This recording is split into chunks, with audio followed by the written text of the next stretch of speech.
햄릿의 문제는 존재 문제다. 햄릿이 처한 상황은 복수에서 가장 멀리 떨어진 상황이에요. 존재할 것이냐 말 것이냐. 생사관을 가장 잘 드러낼 수 있는 표현이 존재란 말을 쓰는 거다. 선생님께서 셰익스피어의 4대 비극 모두를 극적 공의 관점으로 이렇게 이해할 수 있다라고 말씀하셨는데, 부연 설명을 조금 해준다는 생각에서 비극 작품하고 연관지어서 이걸 조금 더 선생님 말씀을 이해할 수 있게끔 도와주시면 좋을 것 같습니다. 네. 비극이 이제 일종의 모순인데, 괴로운데 거기 기쁨이 있는, 아리스토텔레스가 시학에서 이제 비극이 주는 기쁨, 플레저라는 이제 표현을 썼는데, 어떻게 고통에서 기쁨이 나오냐, 네. 이게 이제 비극의 모순인데, 그리스 비극에는 이제 그 신들이 지배하는 사회잖아요.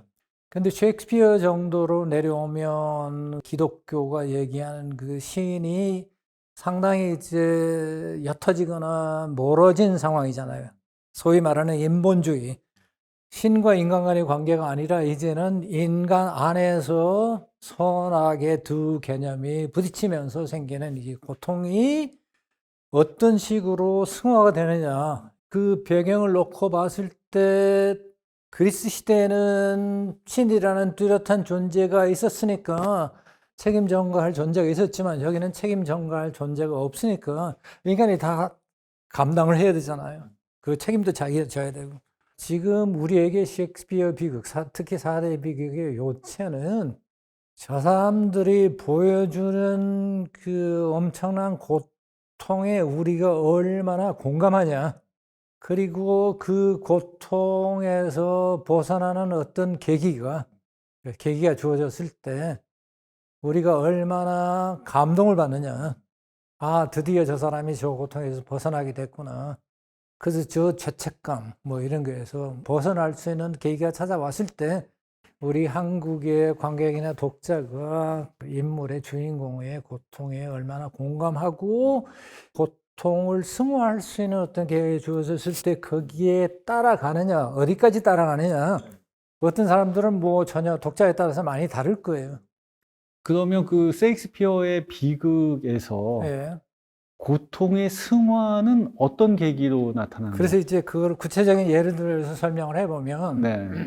희극은, 코미디는 결혼이 결론이고, 네. 그 비극의 결론은 죽음인데, 죽음에 이르기까지 많은 고통들이 이게 주어지다가 고통이 승화되는 어떤 순간이 4대 비극마다 찾아오는데, 그 순간이 어느 때냐는 대충 모든 독자나 관객이 합의를 볼 수 있을 것 같아요. 네. 예를 들면 햄릿은 이제 복수를 하느냐 마느냐, 사람을 죽이느냐 마느냐, 그 다음에 오셀로는 질투에 눈이 멀어서 사랑한 여인을 이제 죽이게 되는데, 그리고 이제 나중에 뉘우치고 자기를 죽는 이런 종류의 그 사랑과 미움 사이에, 그 사랑과 질투 사이의 갈등.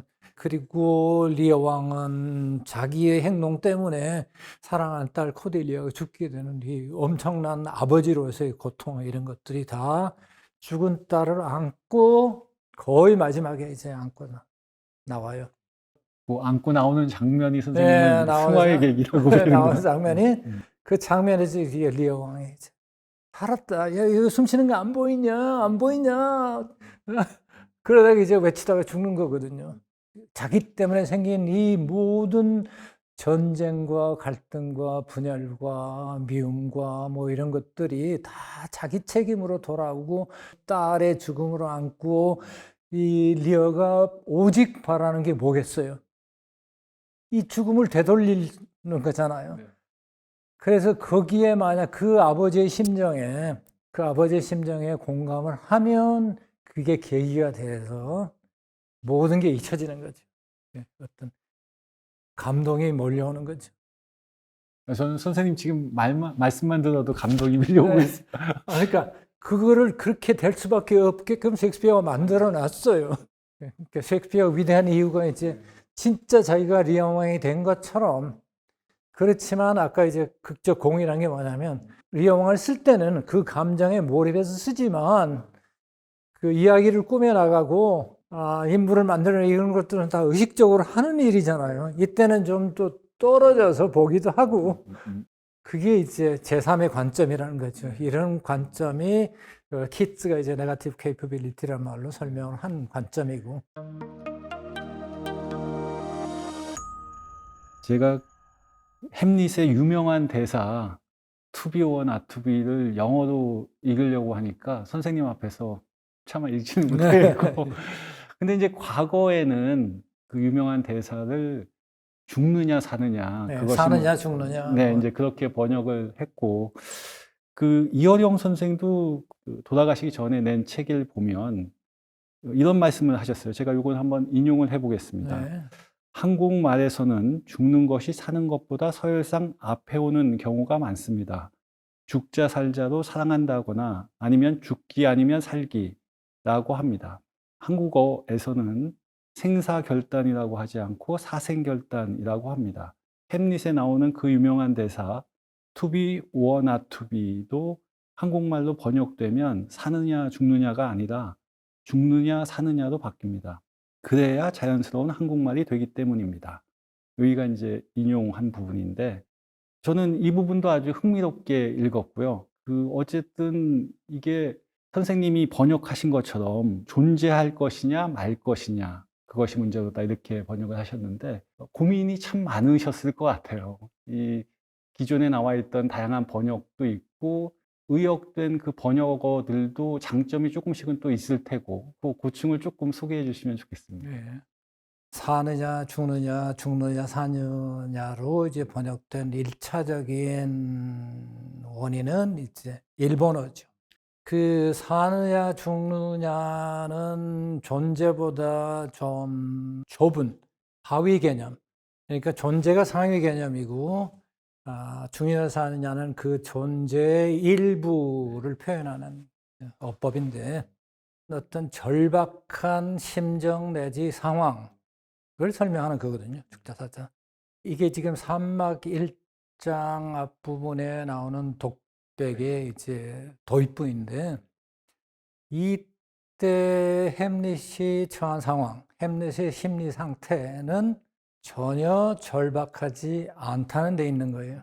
모든 셰익스피어에 대한 해석은 1차적으로 연극 안에 주어진 맥락, 앞뒤 전후 상황에서 1차적인 의미를 가지는 거고 좀 더 확대하면 서구문학에서 그리스부터 시작되는 이 영화 맥락을 점점 확대할 수 있는데 그 중에서도 제일 중요한 게 1차적으로 그 작품 안의 맥락이거든요. 그래서 이 to be or not to be가 나오는 맥락 햄릿이 처한 상황은 복수에서 가장 멀리 떨어진 상황이에요. 그래서 이 독백 전체의 내용은 to be에 있어요. not to be에 있지 않고 죽느냐 사느냐는 다 not to be를 이제 먼저 근데 서양 철학의 근간이 존재론이고 그 존재 우선의 역사 철학을 가지고 있는 게 서구 문화입니다. 그 대신 동양 문화는 이제 불교의 공이라든지 도교의 도라든지 뭐 그런 오래된 전통이 있어서 없는 쪽이 더 강한데 저쪽에는 있는 쪽이 강한 거여서 이제 투비가 먼저 나온 거죠. 죽느냐 사느냐 죽느냐와 같은 절박한 심정으로 이걸 옮기는 거는 햄릿이 처한 상황에 맞지 않다. 그 상황에 다른 상황이 모르지만 복수와 상당히 멀어져 있는 차분한 심리 상태에서는 그런 번역이 맞지 않다는 게 이제 내가 그걸 안 쓴 결정적인 이유죠. 그래서 결국은 존재할 것이냐 말 것이냐. 햄릿이 처한 상황을 가장 잘 나타낼 수 있는 햄릿의 마음을 생사관을 가장 잘 드러낼 수 있는 표현이 결국은 존재란 말을 쓰는 거다. 그 대신 비존재를 부각시킬 필요는 없다. 그래서 이제 결국은 이걸 좀 더 또렷하게 하고 좀 더 무게를 싣기 위해서 존재라는 말을 썼는데 사실은 오히려 좀 더 햄릿이 표현하고자 한 그런 그 생각을 좀 더 또렷하게 잘 전달하는 것 같아요. 그래서 명료해졌어요. 아, 햄릿의 문제는 존재 문제다. 네. 그러면 이 대목에서 선생님이 이제 워낙에 셰익스피어를 사랑하시고 주요 작품의 중요한 부분들은 선생님이 그 영어로 다 그 암송하시고 있다는 얘기를 들었습니다. 그 셰익스피어의 원전의 유명한 한 대목을 조금 낭송해 주시면 감사하겠습니다. 가장 이제 먼저 떠오르는 뭐 인구에 회장하는 그 유명한 그 존재독백. 제가 이제 이름을 존재독백이라고 붙인 그 햄릿의 긴 네 개의 독백이 있는데 세 번째 독백의 앞부분. 네. 그 중에 일부를 맛보기로. 네. To be or not to be, that is the question. Whether it is nobler in the mind to suffer the slings and arrows of outrageous fortune, or to take arms against the sea of troubles and by opposing end them, to die, to sleep, no more, and by a sleep to say we end the heartache and thousand natural shocks that flesh is heir to, 'tis a consummation devoutly to be wished, to die, to sleep, perchance to dream. Aye, there's the rub, for in that sleep of death, what dreams may come, when you have shuffled off this mortal coil, must give us pause. There's a respect that makes calamity of so long life. 그 정도로 이제 네. 아유, 멋있습니다.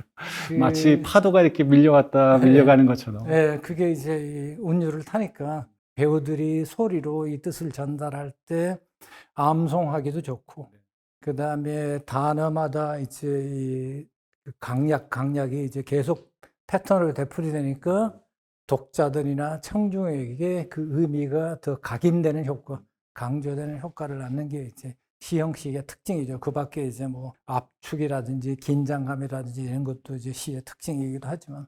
하나만 더 해주십시오, 예, 선생님. 그다음에 이제 맥베스가 이제 고통이 승화되는 계기.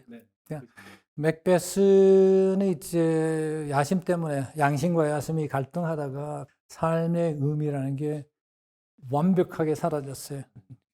허공에 떠 있는 거죠. 그러니까 이미 죽은 거랑 마찬가지예요.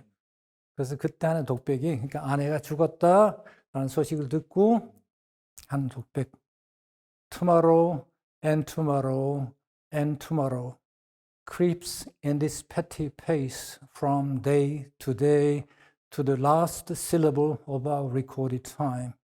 And all our yesterdays have lighted fools the way to dusty death. Out, out, brief candle. Life's but a walking shadow, a poor player that struts and frets his hour upon the stage and then is heard no more. It is a tale told by an idiot, full of sound and fury, signifying nothing.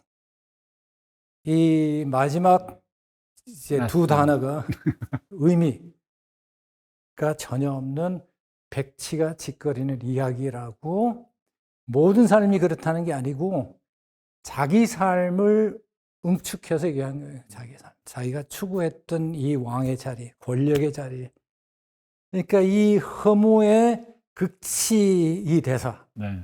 이 대사에 실린 의미들이 이 소리로 관객들에게 만약 전달이 된다면 나중에 맥베스가 악한이라는 그 잔상의 이미지가 남아있기는 하지만 그게 상당히 완화가 되거나 잠시나마 남아있게 해주고 감동을 만약 느낄 수 있다면 그 맥베스의 비극에 한국 사람이 접근할 수 있는 통로가 거기에 있지 않을까라고 생각을 하죠. 아유, 선생님. 감동적입니다. 이 맥베스 해석도 너무 좋고요.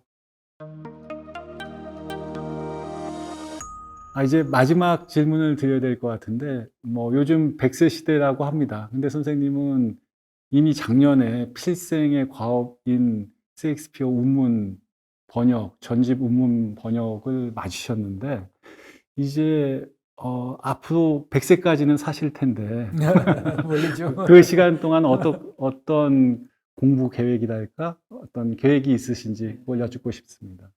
그건 이제 저희 초등학교 그리고 중학교, 고등학교 시절로 이제 돌아가면 존재론적인 질문이 나는 누구이냐? 나는 왜 이 땅에 여기에 와서 있냐? 그런 이제 기본적인 질문. 인간에 관한 질문. 그 다음에 두 번째는 나를 둘러싼 이건 뭐냐? 이게 자연으로 대변된. 이제, 그게 결국은 인간과 그 자연의 문제고, 인문학과 자연과학의 문제구나.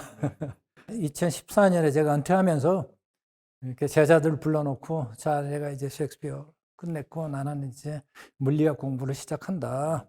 그래서 제일 관심 있는 게 인공지능이다. 이렇게 하고 이제 선언을 했어요. 근데 그때 이제 전집이 안 끝난 상황에서 2014년에서 2024년까지 10년 동안 또 이 전집 마무리하느라고 이제 10년을 보냈고, 그래서 이제 이제 다 끝났으니까 물리학으로 가는데, 물리학도 서양 학문이잖아요. 그 안에서 내가 셰익스피어에게서 배운 창의력을 좀 발휘해서 뭔가를 해볼 수 있지 않을까. 지금 연구하는 주제는 시간과 공간입니다. 네. 이거 한번 해볼 만하다. 우문번역만큼이나 아니면 우문번역보다 더 해볼 만한 일이 아닐까라고 그래서 지금 물리학 공부를 열심히 하고 있습니다. 천생 학자이십니다, 선생님. 선생님, 긴 시간 동안 귀한 말씀 전해주셔서 감사드리고요. 오늘 너무 고맙습니다. 네, 수고하셨습니다, 고맙습니다. 선생님. 네.